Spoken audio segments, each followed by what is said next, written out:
You're in your 30s and you're deciding what are you going to do with your skin. Maybe this is your first introduction into skincare, or maybe you've had a routine throughout your 20s and now you're trying to figure out how to transition into your 30s. So this is our skincare routine for your 30s video. Right. And sorry to disappoint you, but 30s can be rough. You're not going to leave like your entire youth behind, but it's going to start to show. And we're going to help equip you for the changes that are occurring or about. I feel like I'm starting a puberty video, but like we're going to equip you for the changes that are going on in your skin during your 30s. All things 30s skincare. Here we go. Here we go. Dr. Maxfield and I are both in our now later 30s. Mid 30s. Mid on the way up to late. And we have noticed some of these changes. In fact, if you look back at our older videos, when we are early 30s, you actually kind of see time and stress hitting us in a very accelerated way. So we empathize with all of you, some of the changes that you may be going through or experiencing with your skin. So let's talk about some of the changes that pretty consistently happen to people's skin when they turn 30 and go from the 30s into the 40s. Now, there's this sort of concept that your birthday turns to 30 and then suddenly like your collagen production slows down and your skin cells turn over slower. It's not like the next day. It's not like there's a clock that goes off, and it's just a gradual progression that this happens at, but you start to notice these changes usually in your 30s. Right, it's true. And I think the science, like the first time I heard this was in undergraduate, but basically our skin cells stop becoming new. Like our cells in our whole body stop becoming new and growing new cells, and they just kind of hang on for dear life and slowly wear down. That occurs like maybe in our mid 20s, but it all starts showing up in our 30s. So what this looks like just from an aging perspective is that the dark spots, the texture, the fine lines, all of that starts to become present and starts to become permanent and prominent. In addition, we also start to develop rosacea. This is something else that peaks in about the 30s and then continues to start. Now, the one good news, if there is any, is that for some of us, acne is going to disappear. Like your traditional acne starts to fade away or probably has faded away by the time you're 30. On the flip side, you may be one of those unlucky people who now have just suddenly started to experience what we call hormonal acne, which all acne is hormonal, but this is the traditional, what everyone refers to as hormonal acne. And I actually have a lot of patients that come into the office and they say, I never had acne throughout my entire life. As soon as I turned 30s, I started to break out along my jawline. This is also very common in this age group. So we're going to try to figure out how to address all these different types of concerns, but you may need to start altering your skincare routine and start actually targeting some of these issues. All right, so what are some things that you started to experience with your skin at 30 and beyond? This is very interesting you asked that. So definitely fine lines and wrinkles. Like it got to a point, we do videos, we look at ourselves all the time. And I started realizing, I was like, my goodness, my forehead, it's just like line upon line upon line upon line. And that just wasn't the case before, like good or bad. It just wasn't the case before. And then same thing with dark spots. I noticed I was getting a lot of dark spots. You know what, actually, we didn't talk about this. Well, we did, but it pores. Like there was a time where Dr. Shaw was like, dude, your pores in your nose is like out of control. And so like changed my routine, changed some things about that. Well, I didn't say all that. I mean, No, you said all that. No, I said you were developing rosacea and we needed to treat you before you developed rhinophyma is what I said, to be specific. Apples and oranges, like that's what I got from it basically. But that's a part of rosacea, right? So we did mention rosacea. That's one of the 4 types: ocular, acneiform, vascular, and then phymatous and the oil gland rosacea. So I've experienced, again, dark spots, lines, and rosacea most prominently. I would say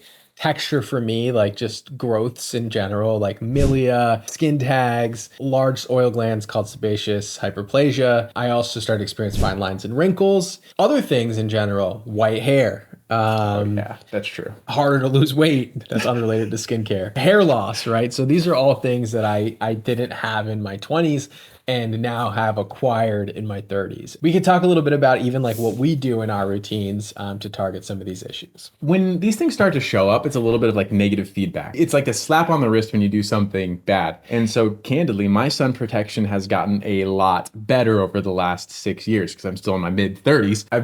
I'm religious with it. I like don't miss it ever when I'm outside. I'll be going to surf and I will turn around and go get my sunscreen before I go back out to surf. It's that important to me, and it's made a huge difference. For oil, I do a lot of ingredients for oil control, incorporated everything for that. White hairs, I've just like let it go. What are you gonna do at this point for white hairs?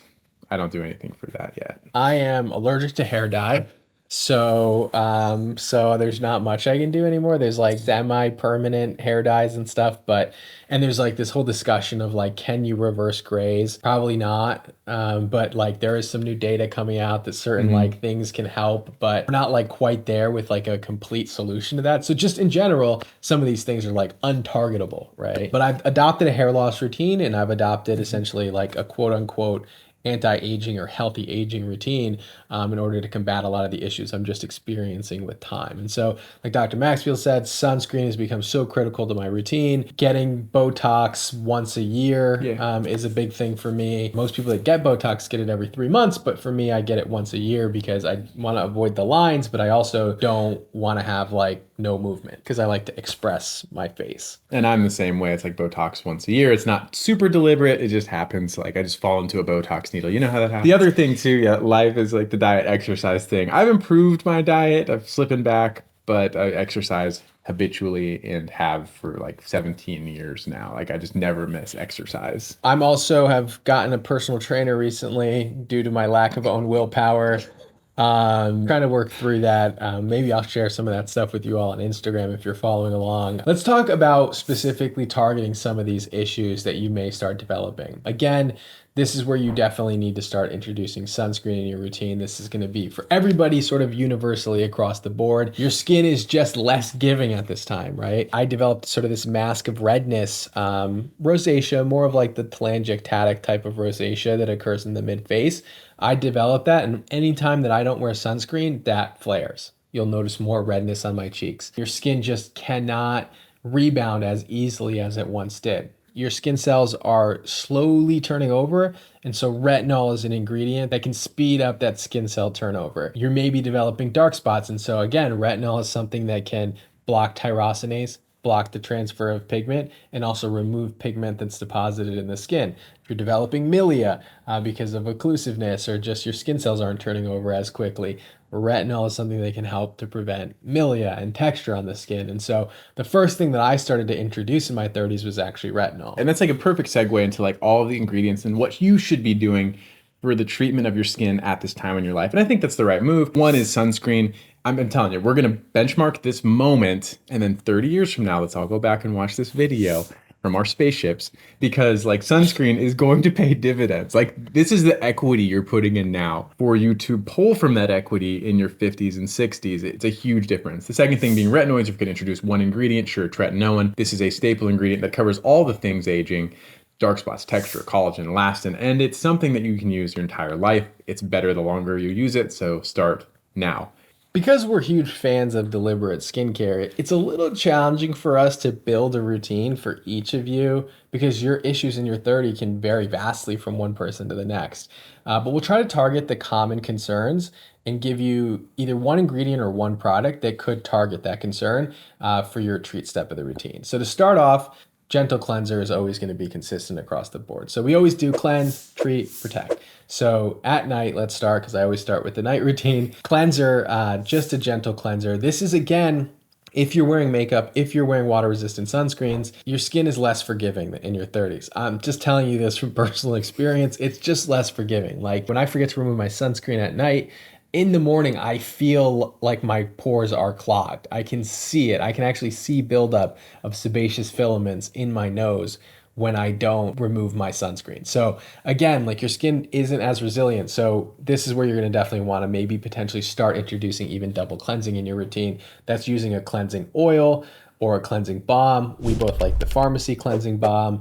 I like the DHC cleansing oil. You like The dermatology cleansing oil. I've also, though, I will say, like just a oil-based cleanser here is like a really nice way to do it. Sashi States of Skin is one I've been obsessed with lately.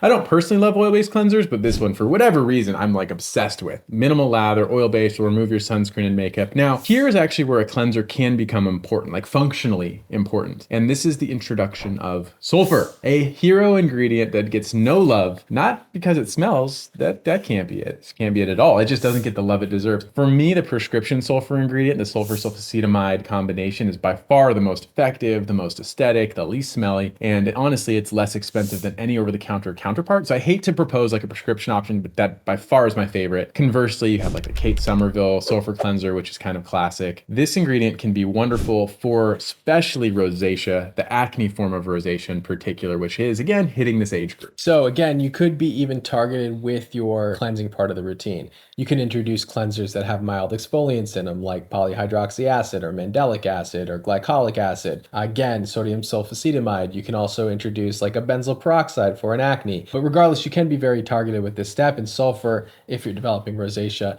is a really, really excellent ingredient. In some cases, it's over-promising, under-delivering. People are swearing that it can like eliminate pores. Yeah. There's no evidence that sulfur eliminates pores by any means. Great for rosacea, incredible ingredient for rosacea. Next, I would say for treating at night, again, very deliberate. If you have acne, Differin gel or tretinoin or retinoid in general, but Differin is the over-the-counter one, just go with that. If you have rosacea, over-the-counter, you're kind of limited. Azelaic acid would be my go-to option. You can get the one from Niche Beauty Labs. That's a 15% azelaic acid over-the-counter. I don't even know if it's legal. If you're not able to get the Theramid azelaic acid, there's the Ordinary at 10%, there's Paula's Choice at 10%, Naturium has a 10%, but they have a 15%, which is like prescription level. I don't even know how they're doing it.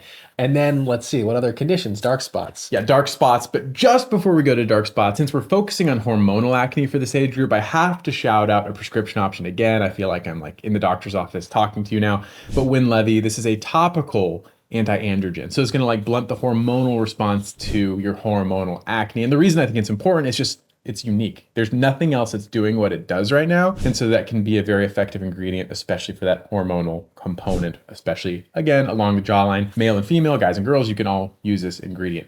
Now to dark spots. We talked about tretinoin, retinoids being the anchor, but here's where you can introduce your like Skinamalist consolidated product, Maylove Fadeaway Serum, the Dr. Shah Dark Spot Dynamic Delicious Serum of Love. What is the name of this product? It's called Remedy for Dark Spots. It's the easiest name of all. I actually deliberately chose the easiest name for the product. You can remember the Maylove Fadeaway Serum, but you can't remember Remedy for Dark Spots. It was just so functional. I thought that couldn't possibly be it. I'm a functional person. That one includes your retinoid. It also includes 11, which is absurd, 11 supporting ingredients. Like it's a one-step shop for your dark spots. But again, ingredients you're looking for, if you want to break it down by ingredient, you want your tranexamic acid, you want your alpha-arbutin, you want your gluconolactone, you want your kojic acid, niacinamide. I mean, it's an extensive, exhausting list. That's why I like consolidated products for this. Right, exactly. One product here targeting some of the dark spots and discoloration that you either got from your acne, your post-inflammatory hyperpigmentation, or a lot of my friends developed melasma in their 30s. Combined products are really effective. Faded is another option that we've been big fans of. Some people don't like the sulfur smell of the product because it smells like rotten eggs, but some people don't mind the smell at all. And then another thing that I personally experienced in my 30s, like I said, is texture. The first thing that I did when I developed texture was I introduced a retinoid into my skincare routine, and I blitzed it every night, got irritated. You can watch some of our old videos on how that process looked. I looked like such a little kid back then. Crazy? I got really irritated, but I eventually powered through it because you will get retinoid dermatitis or irritation when you initially start your retinoid. And if you're in your 30s and you're starting it for the first time, start every other night until your skin gets used to it. My texture on my skin got about 80% better from just the retinoid alone. And then I wanted to really kind of break through to get that shine. I was very focused on getting the glow, this dewy skin that I was seeking in life. And I introduced a chemical exfoliant twice a week, right? So I would do retinoid 3 nights, exfoliant, retinoid 3 nights, exfoliant 3-1-3-1-3-1-3. And that broke me to that like 90% because otherwise it just wasn't breaking through with the retinoid alone. And so I introduced a lactic acid exfoliant into my routine. And if you're looking to treat texture, retinoid 5-6 nights a week, 5 or 6 nights a week, an exfoliant for your skin type once or twice a week. And we'll link below how to pick an exfoliant for your skin type, a link above. how to pick an exfoliant for your skin type, because you should be deliberate about which type of exfoliant you're going to choose. Right. And honestly, that, in my opinion, is sufficient for texture at this time of your life. We will talk more about this later as we like move back in time or forward in time with life routines, because that's coming, by the way. This is just like the beginning of a life journey. But that probably is sufficient right now for your skin. And the last part of this treat thing is, and this is always like a little bit of a taboo topic, but again, being very deliberate about why you're doing things. When I started turning kind of mid 30s, I started to really develop bags under my eyes, dark circles. I was traveling a lot, or am still traveling a lot. Always just kind of like looking tired and noticing my age and fatigue mostly in my eyes. So this is when I started to introduce more of an eye cream into my skincare routine. I don't think eye creams are miracles by any means, but I do think they can help with some of the puffiness and dark circles. They can brighten the under eye area. So I've always been a big fan of the L'Oreal Paris caffeine and hyaluronic acid eye serum. There's also other options. Biossance is still my number one favorite eye cream, marine algae. I just think it's incredible. I don't know why. And then at night, it's just simply, again, a moisturizer based on your skin type. Dry skin, thick cream, oily skin, gel, normal skin. You can go either way. Yeah, exactly. Just moisturize or not, but do it to your preference for your skin type. Very subjective goal here. Like, it's very subjective. If you want to, great. If you don't want to, great. If your skin likes this, great. If it doesn't like this, great. It's all up to you. And then your night is closed. Then you go to bed. This is, again, whatever amount of sleep you get. Congratulations, you've fallen asleep and woken up. Now it's the daytime and our morning routine. So morning routine, a lot of people say you don't need to cleanse twice. I cleanse twice a day. I just use a gentle cleanser that doesn't strip my skin barrier. Otherwise, I look really oily in the morning if I don't. And I have all these actives on my skin over it. So I personally like to cleanse the second time in the morning. So I use the same gentle cleanser that I was personally using at night. I also cleanse the morning mostly because I work out in the morning and I want to wash before I go to work. So I do that. Again, don't stress it. Just whatever wash you want is fine here. So treat here is again based off of your specific skin goals. I won't belabor the points because we've kind of talked about a lot of these ingredients already. For dark spots here, you can use a vitamin C. You can use supporting antioxidants to complement the vitamin C and then your sunscreen.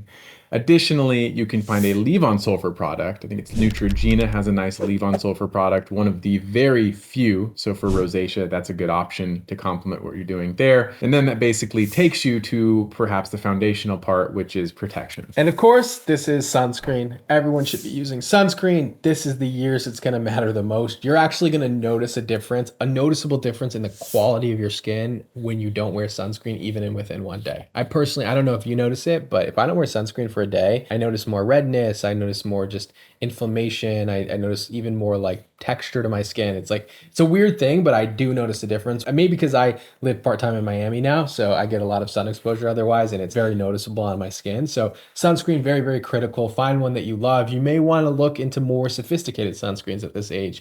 You're leaving your 20s, you're entering your 30s. Maybe you want something that is going to double as almost a foundation dupe in a way, as Dr. Mansfield puts it. I still believe, right? You're in your 30s, I'm in my 30s. I still believe that the Alta MD UV Restore tinted, it just makes my skin look better. Like I put it on and I'm like, yeah, that's it. It's because you're wearing makeup. It's not makeup, it's sunscreen. But it really does actually function for that no makeup look because it's kind of forgiving. Like if you've ever worn tinted sunscreen, like it graciously blends, it kind of blurs what you want it to blur. It has that dual purpose of protecting and it's subtle. So I do think tinted sunscreen is great for that. But whatever sunscreen you prefer, again, per your skin type, you're going to have to try them. You're going to have to see which ones you like, chemical or mineral, totally your preference. But you really need to invest the time into building this because this is like the next 30, 40 years of your life are going to hinge on that one step. And if you make the change now in your 30s, it'll be noticeable in your 40s, your 50s, your 60s, your 70s, your 80s. I think it will make a big difference. Now,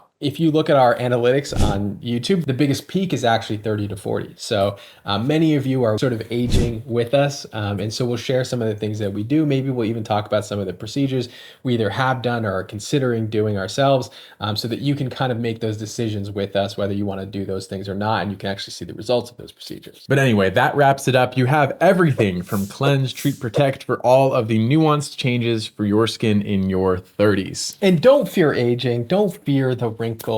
Don't fear a white hair. It's all part of the normal part of aging. And this is where you're going to start to actually notice it and how much you want to do to prevent that and how much you want to just do nothing to prevent that is going to be up to you as an individual. You'll see a lot of your friends start to get fillers and Botox and laser procedures and even plastic surgery at this age. And you'll wonder, like, should I do these things too? And like, you really need to decide like what you want to do for yourself. We can't tell you. We could tell you that him and I, we kind of like a more natural look. We try to describe to our patients like a more natural, healthier way of aging. But like, I still have patients that come in that want a little bit more extreme outcomes. Ultimately, you have to decide like what type of outcome you want. And this is the sort of formative years where you're going to be choosing how far, how extreme, how unextreme you want to go. But as long as you're wearing sunscreen, you're still going to be so much better off than most people. And just skincare alone will get you far ahead of the game. I don't know. That's such a good summation. I don't want to step on it. Perfect. Like, be deliberate, be you, enjoy this journey of life. We're just here to equip you with the tools and information so you can make deliberate decisions. That is all. So we'll see you all in the next video. Please like, comment, and subscribe. And we appreciate and love all of you on this aging journey together. See you next time.